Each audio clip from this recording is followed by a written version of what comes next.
Howdy, my name is Haley, and I'm an engineering student at the University of Colorado Boulder studying creative technology and design. Today's lesson is all about mountains.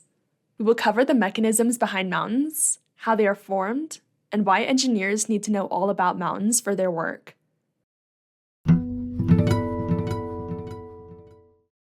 To understand mountains, we first need to learn about the Earth's surface.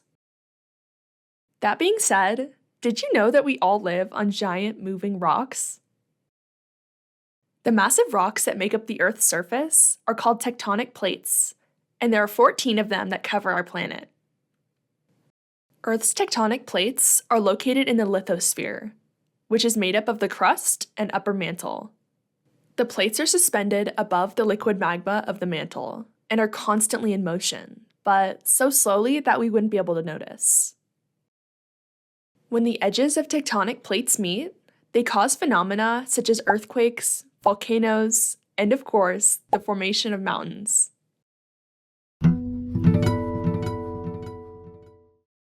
A mountain is defined as a landform that extends above its surrounding areas. Mountains are usually formed by a convergent plate boundary, in which two plates are in motion toward each other. There are a few different possibilities that can occur when two plates collide together. One option is that the plates press up against each other, causing a mountain to emerge on the Earth's surface. Did you know that Mount Everest was formed by a convergent boundary between the Indian and Eurasian plates over 50 million years ago? The tallest mountain in the world is still growing to this day, as these plates continue to move toward each other. Another possibility for a convergent plate boundary is that one plate pushes on top of the other, sending it further down beneath the Earth's surface. The low point that's created in the process is called a subduction zone, and volcanoes can form through this. Additionally, the mountains formed from this powerful compressive process are called complex mountains.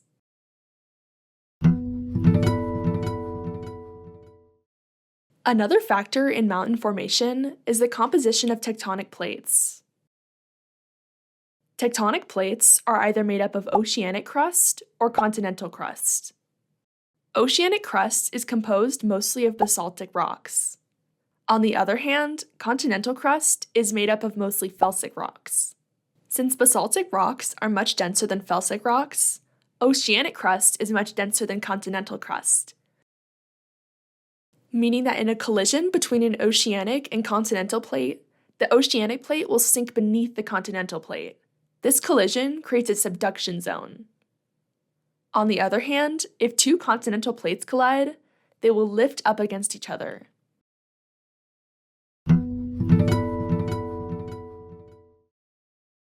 Now that we've covered convergence, let's discuss some different types of mountains.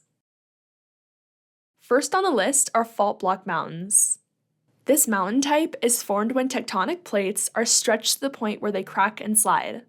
These cracks, or vertical faults, allow for crust to be squeezed upward between them, resulting in the formation of mountains. Next up are erosion mountains. These mountains are formed due to the erosion of uplifted rocks on the Earth's surface. Rivers commonly cause erosion of this type. Geotechnical engineers study mountains and the movement of tectonic plates for a multitude of reasons. One important purpose of studying plate movements is to predict earthquakes and to best protect people from their damaging effects. Using these predictive technologies, engineers develop rules for communities and roads around plate movement, such as adding extra support requirements to structures on an earthquake fault line. Engineers also use plate tectonic information to develop technologies that predict locations where geothermal, oil, natural gas, and coal resources may be located. Finally, engineers have helped us get from place to place, with tunnels, dams, and roads that run through and around mountains. Mountains aren't just important to engineers. Understanding plate boundaries and mountain formation plays a role in all of our communities. Take some time to research a mountain near you and learn how it was formed. Is the mountain continuing to grow to this day? Or research to find out what tectonic plate you're living on right now. How will the plate movement affect your community? Is your home protected against earthquakes? That's all for today. Thanks for watching this video, and I'll see you next time. Check out the full lesson on the TeachEngineering website. Then, apply what you learned about mountains in our associated activity, Tunnel Through.